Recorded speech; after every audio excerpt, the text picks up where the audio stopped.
Pre nešto više od mesec dana nezavisna komisija Megatrenda, sastavljena od profesora sa državnih fakulteta, donela je izveštaj u kojem se navodi da ne postoje nedostaci koji bi ukazali na pokretanje postupka za poništavanje doktorata ministra Nebojše Stefanovića. Tako je, Jelena, ministar Stefanović je još i najsrećniji primer jer smo kakav takav epilog i dobili, ali kada je reč, na primjer, o doktoratu Siniše Malog, Fakultet organizacijnih nauka je odbio da formira komisiju, dok Univerzitet Union u slučaju Aleksandra Šapića ne može da formira tu komisiju već duže vreme, jer kako kažu, profesori se uglavnom toga plaše. Čini se da će na ovome i ostati i na ovu temu razgovaramo sa kolumnistom Dnevnog lista Danas, Dragoljubom Petrovićem.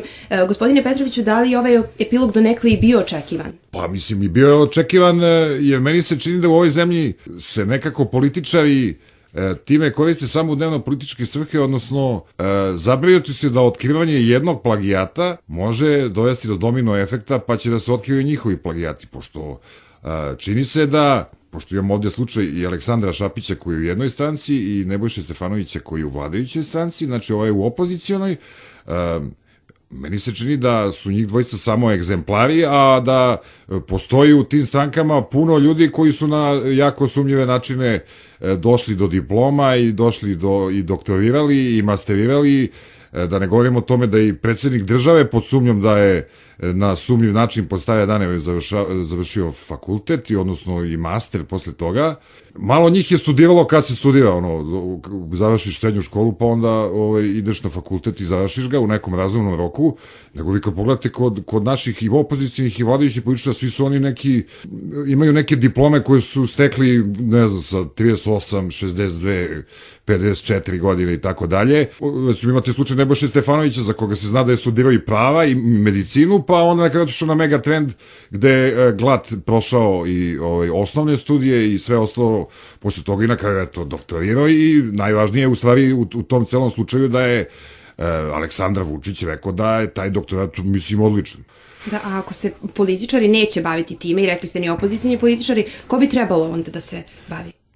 Pa verovatno bi trebalo akademska zajednica i ministar prosvete koji tu jeste na neki način govorio da će se nešto desiti. Naša akademska zajednica je prvo se bunila, ali vrlo ograničeno. Vi imate, znači bunili su se Jovo Bakić, Srbijanka Turajlić, koja je profesorka u penziji, Dana Popović, evo, dekan FPN-a je u slučaju Miće Jovanovića rekao da je on jedno vreme studirao i ovde, valjda, pa je rekao da se pravio da je slep na nekim ispitima.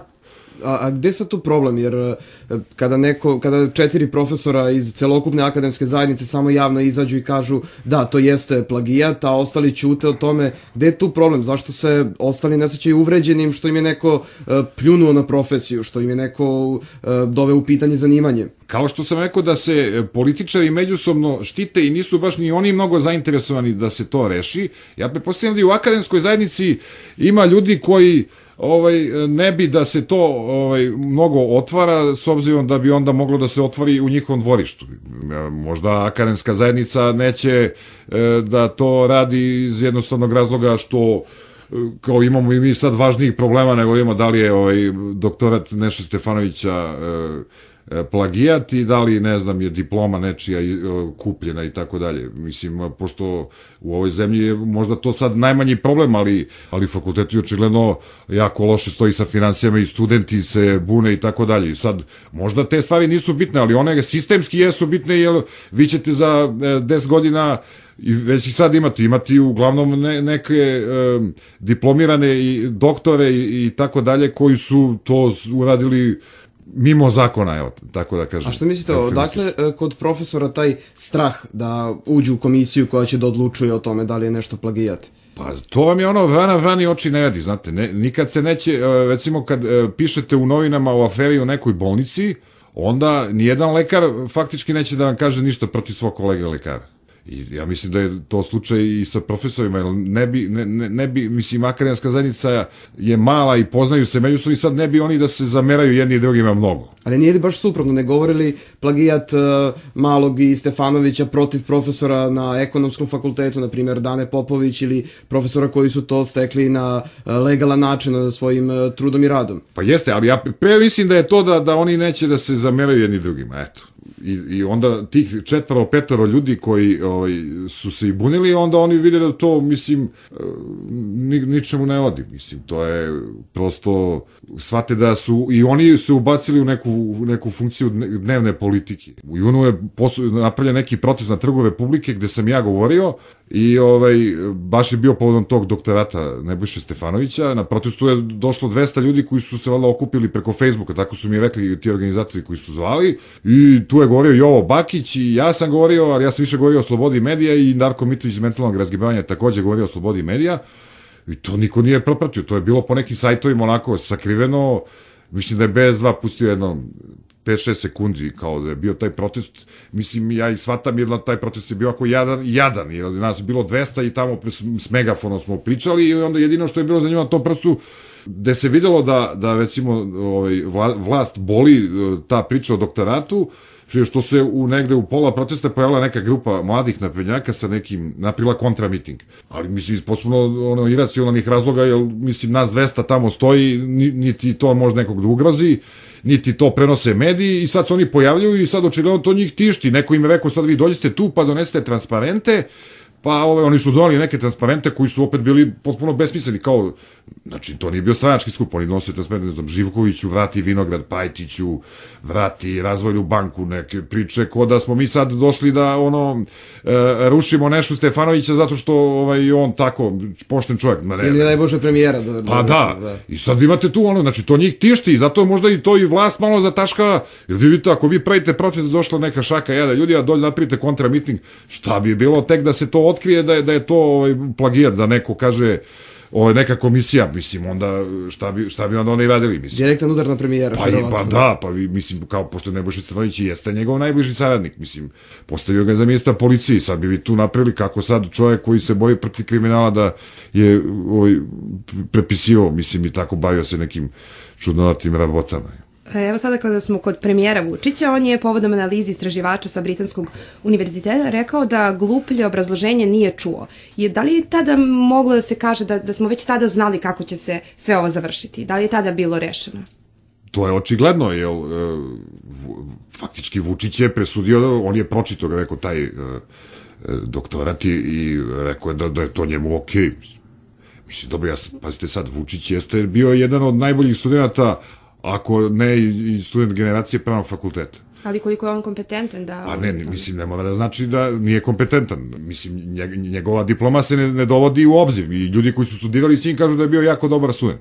Ali pitanje je sad, da će sad Vučić da odlučuje, mislim, i o tome da li je doktorat plagijat ili nije. Mislim, on ima očigledno vremena za sve, od Železare u Smederevu do uređivanja nekih tabloida, pa znači imaju vremena da čita i doktorate i da kaže, da on presudi na kraju da li je to u redu ili nije. Mi se čak imamo problem da u zakonu uopšte nije definisano šta je plagijat. Mi smo zvali Ministarstvo prosvete i oni su pitali ih zašto to nije regulisano kada su menjali zakon sad letos. Oni su rekli da to nije u njihovoj nadležnosti, da je treba se obratimo Nacionalnom savetu za visoko obrazovanje. Bukvalno svi prebacuju krivicu jedni sa drugih. Pa to je prosto tako, pa mislim to je ono prebacivanje iz jednog u drugo dvorište odgovornosti. To nije slučaj samo sa ovim, mislim, to se dešava sa svim stvarima, ali mislim, ko je nadležan? Kako se utvrđuje šta je plagijat? Pa jednostavno, evo, mislim, ako ja objavim teksta, nekoga prepiše za 2 dana, mislim, lepo uporedimo, izašao 5. novembra, izašao 7. pa eto, ove rečenice su potpuno iste, mislim. Mislim, šta tu, kako se utvrđuje plagijat? A znate šta vi, tu imate još jednu stvar, recimo, Jovo Bakić je zatražio baš na tom protestu koji je održan u junu povodom doktorata Nebojše Stefanovića da se preispitaju svi doktorati na Megatrendu. Pa možete misliti kakav bi to masakr po znacima navoda bio, kad bi u to se neko krenuo, mislim, bi tu verovatno našli ne plagijata, nego našli bi verovatno ljudi koji su dobili svoj doktorat negde u kafani, mislim, eto. To se potežu veoma ozbiljna pitanja.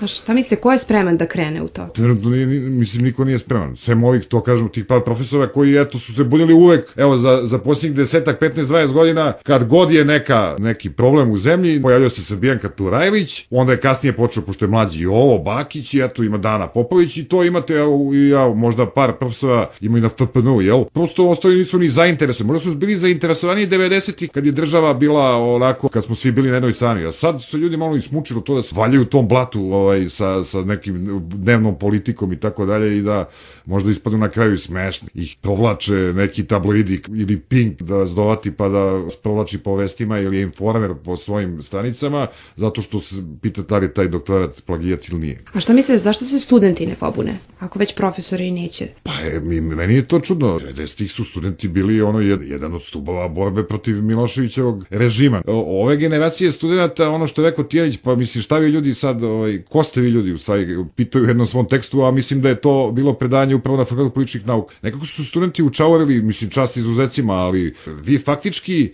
ste 90-ih iz studentskog pokreta dobijali lidere koji su kasnije bili lideri iz stranaka i tako dalje. Evo Čeda Antić, Čeda Jovanović, evo ga Marko Blagojević, koji su iz studentskog pokreta su oni faktički došli do ovih pozicija kojim su danas. Vi danas nemate ni neke studentske lidere koji su postali 90-ih, a to mi se čini faktički da govori da nema ni nekog bunta studentskog, osim ako su u pitanju neki čisto komercijalni razlozi, pitanje školarine i tako dalje. Kada je reč o samim medijima, profesorima, pa i studentima, koliko uopšte iko ima želju da protestuje ili da iskazuje svoj bunt kada zna da u medijima možda neće za to imati prostora? Pa, to je jedan od razloga. Mislim, imamo danas posebno elektronske medije koje su strogo kontrolisani, navešto ako se govori nešto što ne odgovara vlastima. Ajde i po novinama, recimo u mom listu danas možete svašta da objavite, ali danas je jedan list koji ima društveni uticaj, ali nema neki veliki tiraž i tako dalje. I to je ono što sam pričao. Ja znam da je prošle godine jedan profesor mi je pričao da su ga zvali na RTS da priča o tom doktoratu, pa onda su mu javili s RTS-a posle 2 dana da je on na nekom RTS-ovom spisku politički obojenih analitičara. Sad, ja sam tad prvi put čuo da postoji taj spisak i onda sam posle čuo da stvarno postoji neki spisak politički obojenih ljudi koji ne smiju dolaze na RTS. Mislim, politički, šta znači politički? Mislim, svako ima svoj stav, pa možda se slaže s nekom strankom, ali to je što ste vi pitali. Očigledno da ni televizije razmišljaju koga će sad da pozovu, a da se ne naljuti neko od ozgo. I da zaokružim nekako ovu priču, s obzirom da su mediji u katastrofalnom stanju kontrolisani, da su, kao što ste rekli, zasićeni opšte aferom o plagijatima, od koga možemo da očekujemo da ponovo pokrene ovo pitanje, da pokuša do kraja da istera sve što treba u vezi sa ovom aferom? Možemo očekivati da se, ne znam, na nekim izborima za nekoliko godina eventualno promeni vlast, u čisto sumnju da će se to desiti, u sadašnjoj konstelaciji snaga i u sadašnjem izgledu srpske opozicije, i da neki političar to pokrene, ali kao što sam i rekao, oni, čini mi se, računaju na to da ako otvore jednu tu aferu i reše do kraja sa doktoratima, diplomama i tako dalje, bojim se da razmišljaju da će biti domino efekta, odnosno da će se sad, onda ćemo morati da otvaramo i kod naših. I mislim da to, niko neće otvoriti, osim ako se ne pojavi baš neki ludo hrabar čovjek, mislim, pritom i pozitivno lud, pa da onda to uredi. Ali, mislim, nešto mi ne liči iz ove situacije, tako biti. Gospodine Petroviću, hvala što ste bili gost Slušaonice 6. Hvala i vam.